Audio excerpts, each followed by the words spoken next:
በብዙ መልኩ የህይወት መንገዷ ሊያስተምራችሁ እንዲሁም ኢንስፓየር ሊያደርጋችሁ የሚችል ጠንካራ እንስት ይዘንላችሁ እንቀርባለን።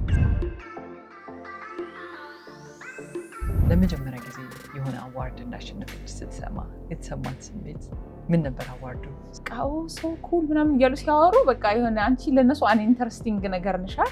መቼም ኩል አትሆኝም እኮ የሆነ ግን እንደዚህ ስታረግ ሰዓት ኖቲስ ያደርጋሉ። ለካ ምናምን ለምን እንደምታንሹ ስላት ምሰንድኝቱ ማይ ፍሬንድስ ሰዎች ምናልባት ቢገባቸው ብለሽ ብትመኙ ነገር በውጤታቸው ላይ እንደዚህ አይነት ሰክሰስ እንዲኖራቸው በቃ ምናልባት አሁን ያላችሁበት ቦታ ምናልባት ያ ፕሮሰሱ ነው ወደ ሆነ ቦታ ለመድረስ። ስለዚህ ኮንሲስተንት ሆኖ ውጤቱ ላይ ሳይሆን የሆነ ፕሮሰሱ ላይ ማተኮር ላይ እንዴት ነው ዴይ ቱ ዴይ ኢንጆይ የማደርገው ያንን ነገር ስሰራ በጣም በቃ ይሄ ነገር ሰዎች ቢገባቸው ብዙ አያረጉትም፣ ግን ቢያረጉት ብለሽ የምትይው ነገር ካለ ነገ የራሱን ቻሌንጅ ይዞ ይመጣል።